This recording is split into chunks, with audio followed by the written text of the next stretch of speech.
안녕하세요. 이것이 수학이다. 우도현입니다. 코로나로 인해서 영상으로 인사를 드리게 됐네요. 아이들 수학 내신과 수능에서 등급을 가르는 문제가 뭐죠? 다들 아시죠? 바로 준킬러와 킬러 문항들입니다. 결국 수학시험에서 성공하기 위해서는 이 준킬러하고 킬러는 반드시 넘어야 되는 산이고, 대치동에서 20여 년 아이들을 지도해본 결과 우리 아이들이 가장 어려워하고 힘들어하는 부분이 바로 이런 킬러 문항들이죠. 지금까지 많은 학생들을 의대와 스카이에 진학시킬 수 있었던 저 우도현만의 킬러 문항을 해결하기 위한 솔루션, 지금부터 보시죠. 자, 로직 플로우란 말 그대로 논리적인 흐름이죠. 논리성의 흐름인 거예요. 어떤 문제가 주어졌을 때 그 문제를 해결하기 위한 논리적 사고력을 어떻게 구성해야 되느냐의 문제인 거죠. 자, 해석, 연계, 사고력.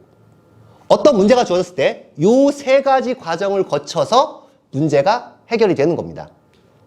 보다시피, 자, 그렇다면 각각의 내용들, 해석, 연계, 사고력이 무엇인지 지금부터 보시죠. 자, 해석이란 어떤 문제가 주어졌을 때 이 문제가 어떤 뜻인지를 이해하고, 그 다음에 이 문제에서 우리가 끄집어낼 수 있는 모든 조건들을 도출해내는 과정, 이것을 이제 해석이라고 칭하면, 아이들이 보통 이 해석을 잘 못하는 이유가 뭐냐?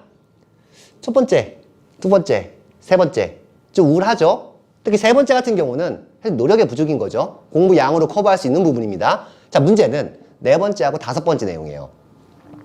단순 암기식 공부 방법. 수학이라는 게 암기 과목인가요? 이해 과목인가요? 흔히들 이해 과목이라고 얘기를 합니다. 하지만 수학 공부를 하다 보면 암기할 사항이 정말 많아요. 단순 공식만이 아니죠. 문제 유형, 사고하는 방식 등등등 외울 게 너무 많아요.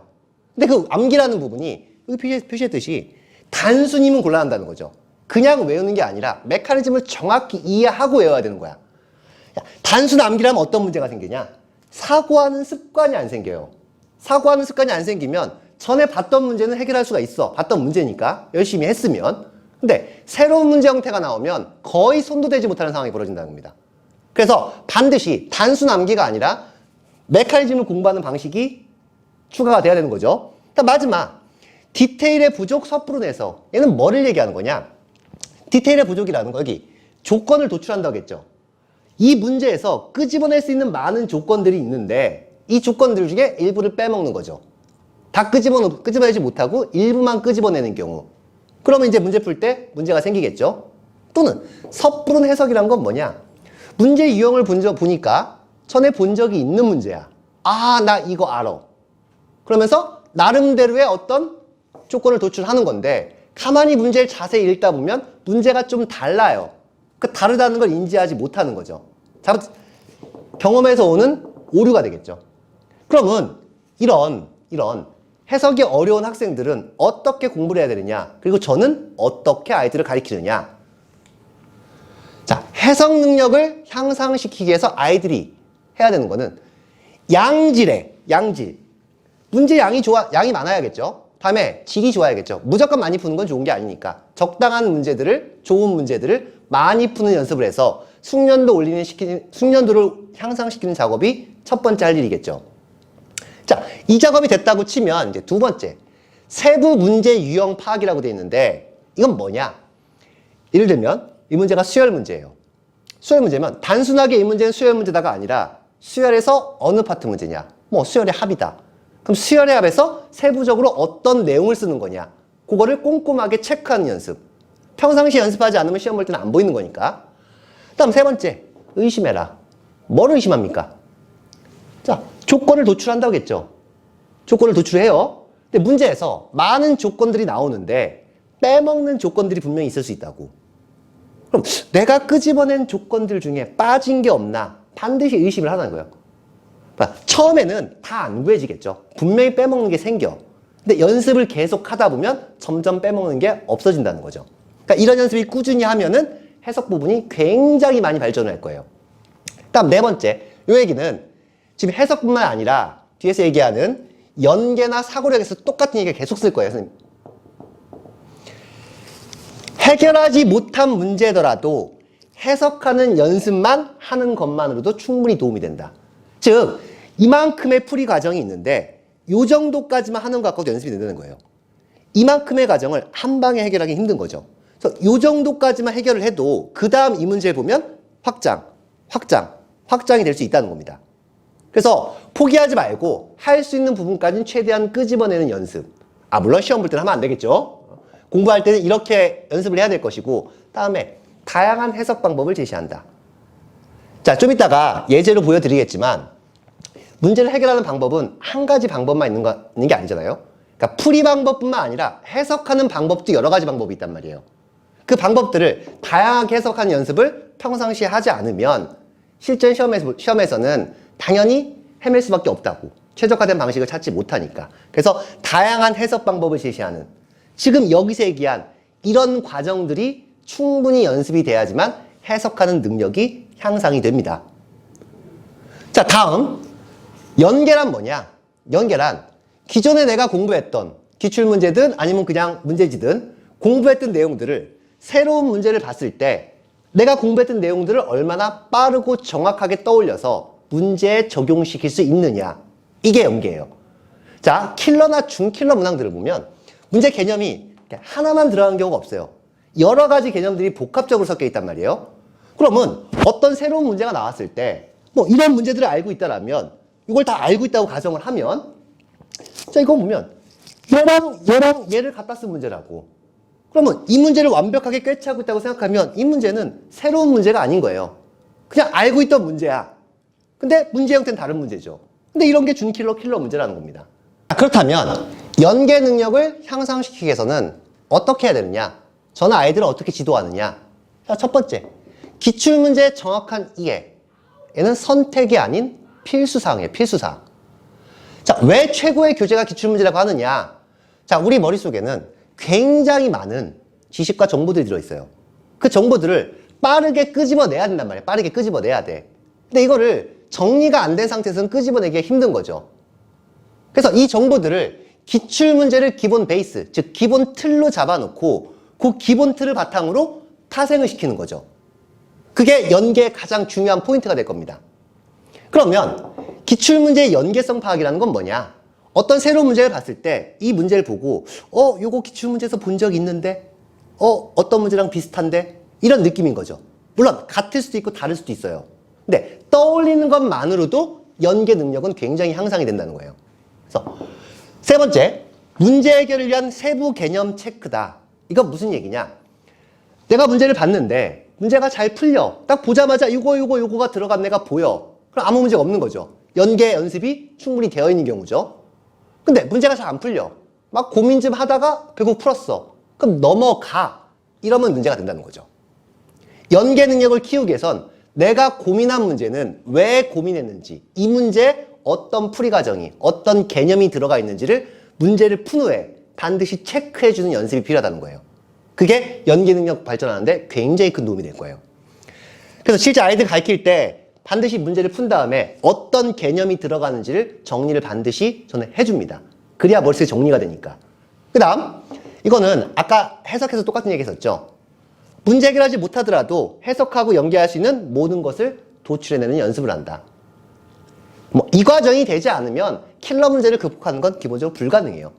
그러니까 자꾸 노력하고 계속 연습하면은 언젠가는 킬러 문제가 극복이 됩니다.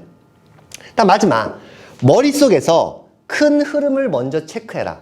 이게 무슨 얘기냐면, 우리 저학년 때, 초등학교나 중학교 때 보면은 수학 문제 풀 때 다 쓰라고 시키죠. 일일이 다 쓰라고 시키죠. 꼼꼼하게. 자, 쓰는 연습하는 게 굉장히 힘들어요. 근데 쓰는 연습이 충분히 돼 있다라면 그 다음부터 해야 되는 건 안 쓰는 연습이에요. 왜? 손은 머리보다 느리거든. 즉 킬러 문항 또는 준킬러 문항을 봤을 때 제일 먼저 해야 될 건 뭐냐? 문제를 그냥 바로 수식을 쓰는 게 아니라 머릿속에서 그림을 그려. 얘가 어떤 식으로 흘러가서 대충 어떻게 흘러가겠구나 라는 전반적인 풀이 과정을 쭉 머릿속에서 그리는 거죠. 끝까지 못 가도 돼요. 문제가 어려우면 끝까지 갈 수가 없으니까. 그러니까 일정 부분 갈 수 있는 데까지만 가는 연습을 하는 거야. 물론 계산은 생략하는 거고 머릿속으로 흐름만 파악하는 거죠. 손은 머리보다 느리기 때문에 머리로 먼저 정리를 하고 그 다음 손이 따라가야 되는 거예요. 그래서 이런 방법에 의해서 공부를 계속 진행을 하면 연계 능력은 굉장히 큰 발전이 생길 수밖에 없어요. 자, 마지막으로 사고력이란 자, 연계하고 비슷할 수 있고 다를 수 있는데 사고력은 창의적인 어떤 사고력을 요구해. 사실 이런 문제는 어렵죠. 좀 타고나야 되는 부분도 있고. 근데 사고력이라는 건 그런 창의적인 사고력만을 얘기하는 건 아니거든요. 아주 단순한 알고 있는 지식들을 잘 조합하는 능력. 이것도 분명히 사고력이란 말이에요. 아까 연계에서 이런 표를 하나 봤었죠. 여기 보면 아까하고 똑같은 표인데 여기 J 하나가 더 붙어 있어. 쭉 기존에 나왔던 기출문제 개념이 그대로 들어가 있는데 하나가 더 들어가 있단 말이에요. 그럼 이거는 아예 그냥 창의적인 사고일 수도 있고 아니면 기출문제에 나온 적은 없지만 우리가 알고 있는 사고일 수도 있어요. 그러니까 이렇게 붙은 문제에서 이 J 부분, 요 놈을 해결하는 능력이 바로 사고력이 필요한 부분이죠. 자, 그렇다면 이 사고력을 향상시키기 위해서 뭐가 필요하냐? 첫 번째가 자신감이에요. 자신감. 단 이게 자만심이 되면 곤란하겠죠. 자, 자신감은 왜 필요하냐? 나는 풀 수 있어 라는 자신감을 갖고 있어야지 그 문제를 포기하지 않고 끝까지 풀어내고자 노력하는 어떤 이런 힘이 됩니다. 자신이 없으면 난 원래 이거 못 푸는 거야. 그러니까 이런 마인드를 갖게 되면은 영원히 극복이 불가능하거든요. 그러니까 나는 풀 수 있다고 믿고 가야 되는 거야. 못 풀더라도. 그 자신감이 계속 진행되면서 앞에 얘기했던 그런 공부방식이 병행이 되고 이 연습이 된다라면 언젠가는 킬러는 극복이 되겠죠. 다음 두 번째, 시험에 나오냐 안 나오냐 얘는 중요한 게 아니에요. 일단 다음 주에 시험이야. 그럼 시험 연습해야죠. 이렇게 공부하면 안 되지. 근데 평상시에 공부할 때는 시험에 나오냐 나오지 않느냐를 신경 쓰지 말자는 거죠. 왜? 이래야지만 사고력이 느는 거니까. 이런 건 시험에 안 나와요. 저 안 할래요. 사고력은 영원히 늘지 않습니다. 다음 세 번째, 히든 의미 파악하는 연습을 해라. 자, 앞에하고 비슷한 내용인데 역시 문제에 주어진 조건들을 해석을 통해서 도출을 하죠. 그 도출한 조건들이 문제에 다 쓰이냐? 안 쓰일 수도 있어요. 왜? 문제를 처음 풀 때는 그 조건들을 다 끄집어내지 못하더라도 답을 낼 수 있는 경우가 많단 말이에요. 그럼 넘어가. 왜? 문제를 풀었으니까. 자, 그러면 곤란하다는 거죠. 분명히 문제에 쓰이지 않더라도 그 문제에서 무의미하더라도 실제로는 유의미한 의미를 갖는 조건들이 있다고. 그런 조건들을 끝까지 파악하는 연습이 필요해요. 그래서 기출 킬러 문제 같은 경우가 처음 풀 때와 두 번째 풀 때와 세 번째 풀 때가 다른 거예요. 처음 풀 때는 답만 내는 거야. 아이들 입장에서. 두 번째 풀 때는 히든 의미. 이런 걸 파악하는 연습이 계속 붙어가는 거죠. 다음, 문제 확장 및 일반화다. 어떤 문제가 있어. 그냥 풀었어. 근데 이게 조건이 조금 바뀌어. 좀 더 어려워져. 이러면 어떻게 해결할 거냐? 라고 한 번쯤은 의심을 해봐야죠. 특히 확통이 그런 경우가 많죠. 문장 하나 틀려. 근데 문제가 다른 문제가 돼. 개수가 하나 늘어. 문제 난이도가 확 올라가요. 자, 그럴 때도 풀 수 있느냐? 이런 연습을 평상시에 하지 않으면 시험장에서 할 수 없는 부분이니까. 항상 이런 연습. 아이들한테 계속 이런 걸 제시해주고 하도록 강요를 하죠. 저 같은 경우는. 다음 마지막. 같은 얘기죠. 계속 반복되는 얘기죠. 어려운 문제 무작정 포기하지 말자. 자, 실제 시험을 보면, 실제 아이들이 고3 때 모의고사를 보면 30번 문제를 버리는 애들이 대부분이에요. 그냥 문제를 쳐다보지도 않아요.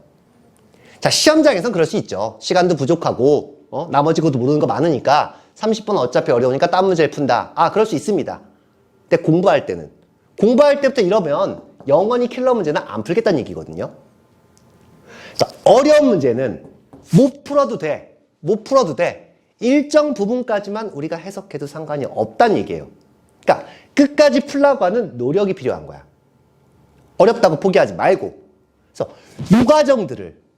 요 과정들을 정확히 지켜가면서 공부한다면 사고력도 분명히 발전을 하겠죠. 자, 그렇다면 지금까지 얘기한 내용들을 문제를 통해서 한번 가볍게 예시를 들어보면, 자, 2001학년도 수능 문제예요. 사실 굉장히 기본적인 문제야. 그리고 이 동네 내신 한 4등급 정도만 돼도 다 알고 있는 기본 성질의 문제인데, 그냥 어머니들이 수학을 하실 건 아니니까. 자, 이 문제를 보면 이렇게 돼서 이걸 만족하는 뭔가를 구하래요. 자, 이거 원래 풀이를 보면 이렇게 돼 있어요. 보시면 알겠지만 처음부터 끝까지 수식만으로 이루어져 있죠. 지금 이렇게 푸는 풀이 과정은 뭐냐?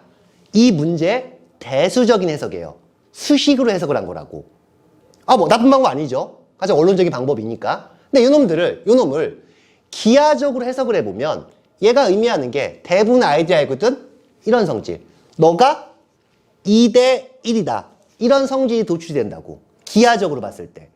그러니까 해석을 다른 방식으로 접근했죠. 또 얘는 3차 함수인 건데 이게 좀 더 확장되면 이런 모양들. 뭐 접선에 대한 얘기 또는 뭐 변곡점 관련된 어떤 얘기. 이런 식으로 확장이 되는 거죠. 또 3차가 아니고 4차면 어떻게 됩니까? 자, 이런 거. 이렇게 그었을 때 이런 것들 확장. 또는 일반적으로 이렇게 생긴 모양들에 대한 확장. 사실 다 같은 내용이거든요. 이론적인 내용 자체가. 풀이 방법도 똑같고. 그러니까 이런 것까지 확장을 시켜서 일반화시킨다면은 좀 더 문제를 수월하게 접근할 수 있겠죠. 자, 이번엔 2018년도 수능 가형 21번이에요. 그러니까 역대 21번 중에서 가장 정답률이 저조했던 수능 문제이긴 한데 이 문제 보면 앞에 뭐 조건이 이렇게 주어져 있어요. 잔뜩 주어져 있어. 이만큼이 조건이 주어져 있어요. 이 조건을 통해서 무언가를 구하래. 그러면 여기 주어진 조건들을 보면 해석을 해보면 문제에 주어진 fx가 이렇게 생겨 먹었다는 얘기야. 이렇게 생겨 먹었다는 얘기예요. 그러면 앞에 주어진 요 조건을 지금 해석한 부분이 바로 이 부분이에요. 바로 이 부분. 요 부분. 요 부분은 이제 요 부분이죠. 여기 요 박스 안에 있는 부분을 해석한 부분이 이 부분이에요. 그럼 두 개를 합쳐서 해석한 부분이 지금 이런 그림이라고요. 이런 그림. 또는 이런 그림. 물론 이제 일반적으로는 뒤에 그림을 먼저 생각하는 게 맞는데 이것도 이제 아까 꼼꼼하지 못한, 디테일하지 못한 또는 섣부른 해석 주의하자겠죠. 바로 이 부분이죠. 그러니까 분명히 이 상황하고 두 개의 상황이 벌어지는데 보통 아이들이 한 가지 상황을 간과한다는 거죠. 근데 이것도 경험이 바탕이 되면 쉬운 게 문제가 요구하는 게 두 개를 구하는 거야. 두 개. 두 개를 구해서 곱하라고 나와 있어요. 그러면 역대 수능이나 그러니까 평가한 성향상 두 개를 구해서 곱하라는 얘기는 상황이 두 개란 얘기예요. 그러면 예를 들어서 요 조건 하나만 끄집어냈어. 또는 요 조건 하나만 끄집어냈어. 그 의심을 해야죠. 다른 모양은 없나?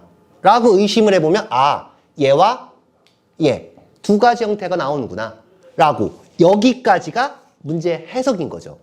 사실 여기까지 해석했으면 그 다음 푸는 건 별로 어려운 게 아니에요. 그리고 이 형태의 문제가 처음 나온 문제가 아니라 형태는 완전히 다르지만 얘랑 비슷한 유사한 유형의 문제가 과거에 많이 나왔었거든요. 즉 과거 기출문제를 충실히 공부했다라면 이 문제는 접근부터가 훨씬 더 쉬워지겠죠.